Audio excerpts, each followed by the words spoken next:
Entonces, ¿cómo es que Dios nos habla? ¿Cómo es que Dios nos guía? Déjame regresar al argumento de Hebreos capítulo 1 o Hebreos capítulo 1 al 4 y resaltar algunas cuantas cosas. Cuando el autor de Hebreos está pensando cómo es que Dios nos guía y cómo es que Dios nos ha hablado en estos últimos días.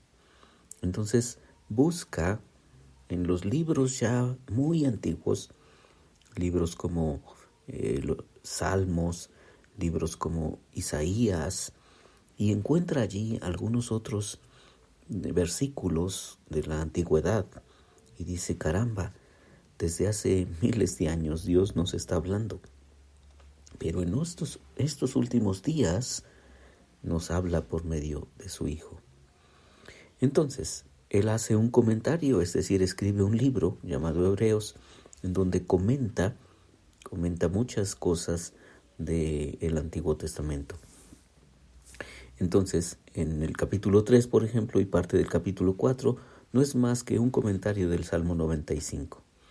Este salmo es citado en el capítulo 3 de Hebreos, en el capítulo 4, y explica en este versículo que dice, si ustedes oyen hoy su voz, no endurezcan el corazón. ¿Y dónde escuchamos esa voz? Esa es la pregunta que nos interesa. Ya hemos visto que Dios habla a través de su Hijo en estos últimos días y que el Espíritu Santo continúa hablándonos a través de las Escrituras. Y ahora recibimos una confirmación más de que Dios continúa hablando en la Biblia. Es por esto que Hebreos 4:12, el cierre de este pequeño comentario del Salmo 95 dice, ciertamente la palabra de Dios es viva y poderosa y más cortante que cualquier espada de dos filos. Penetra hasta lo más profundo del alma y del espíritu, hasta la médula de los huesos, y juzga los pensamientos y las intenciones del corazón. Es lo que dice Hebreos 4:12. Así es que imagínate si la palabra de Dios no va a ser poderosa. No es un simple libro que puedes agarrar de una forma superficial. Tal vez lo has hecho, como yo también lo he hecho. Pero no es un simple libro. Es la voluntad escrita de Dios allí en una serie de tomos, 66 para ser exactos, en una serie de tomos donde Dios nos está hablando una y otra vez. Así que el argumento de Hebreos 1 al 4, dice Kevin DeYoung, va de la siguiente manera. 1. Dios puede hablar de muchas maneras. 2. En estos últimos días Dios nos ha hablado por medio de su Hijo. 3. Dios nos habla por medio de su Hijo a través de el Espíritu Santo, quien nos ha hablado en la palabra viva y poderosa de Dios. Esto nos lleva al último enunciado que dice, Dios no promete usar ningún otro medio para guiarnos que no sea el Espíritu Santo a través de las Escrituras, y no deberíamos esperar que lo haga. Dios no promete usar ningún otro medio para guiarnos que no sea el Espíritu Santo hablándonos a través de las Escrituras, y no deberíamos esperar que lo haga. Cuando leemos la Biblia, sabemos que estamos escuchando a Dios. No solo estamos leyendo lo que Dios ha inspirado por medio del Espíritu, sino lo que Él continúa diciendo por medio del mismo Espíritu. Por el contrario, escuchar a Dios fuera de la Biblia en estos últimos días, en estos días nuestros, siempre es algo más tenue, menos claro y menos autoritativo. Déjame enfatizar eso porque muchos de nosotros estamos buscando que Dios nos guíe de formas extrañas. Pero mira lo que dice aquí. Escuchar a Dios fuera de la Biblia en estos últimos días, en estos días nuestros, siempre es algo más tenue, menos claro y menos autoritativo. No hay ninguna promesa en la Escritura, puedes leerla de pasta a pasta. No hay ninguna promesa en la Escritura que diga que Dios nos va a hablar por otro medio que no sea su Espíritu hablando a través de su palabra. Así que déjame enfatizar esto. Dios no promete usar ningún otro medio para guiarnos que no sea el Espíritu hablándonos a través de las Escrituras. Así que no esperes lo inesperado. Alguien podría decir, espera un momento, Dios es mucho más creativo de lo que crees. Aunque en los tiempos antiguos era diferente a los nuestros, ¿qué hacemos con el Espíritu Santo que mora en nuestro interior?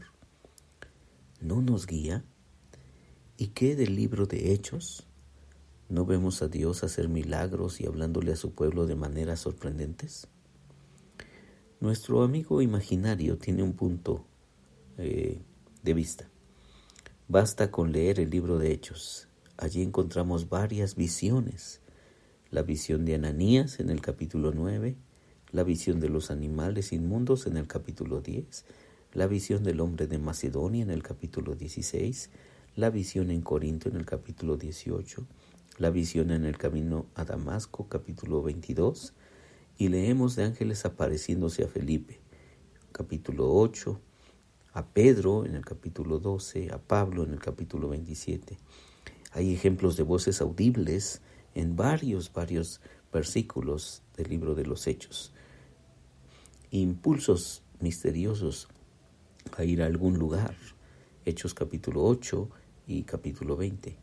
Y una predicción del futuro por el profeta Agabo, capítulo 21, versículos 10 al 11.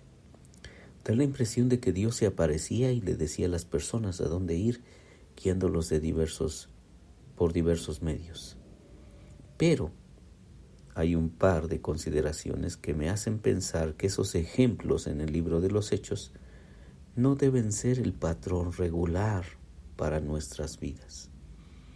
No deben ser el patrón regular para nuestras vidas.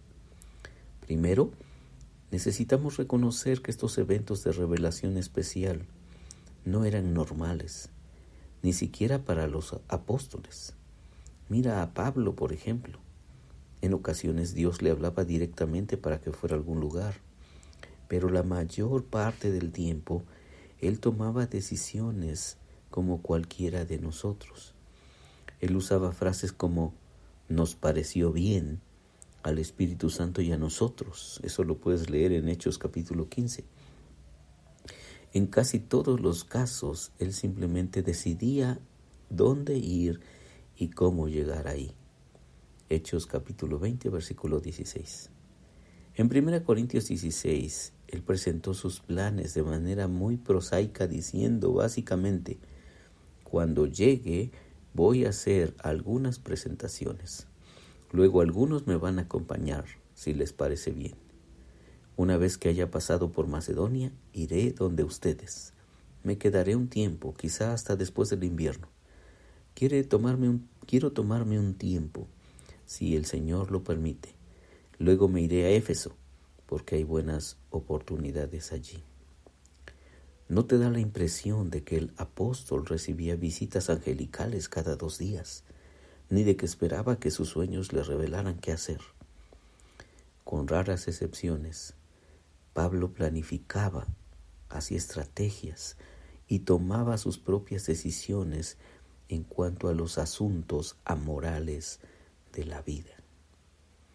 ¿Es muy moral hacer un viaje? No, es amoral.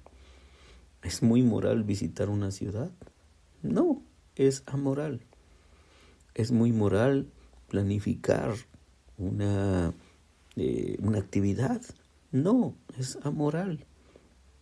Así que él tomaba sus viajes, visitaba ciudades, planificaba actividades del Evangelio.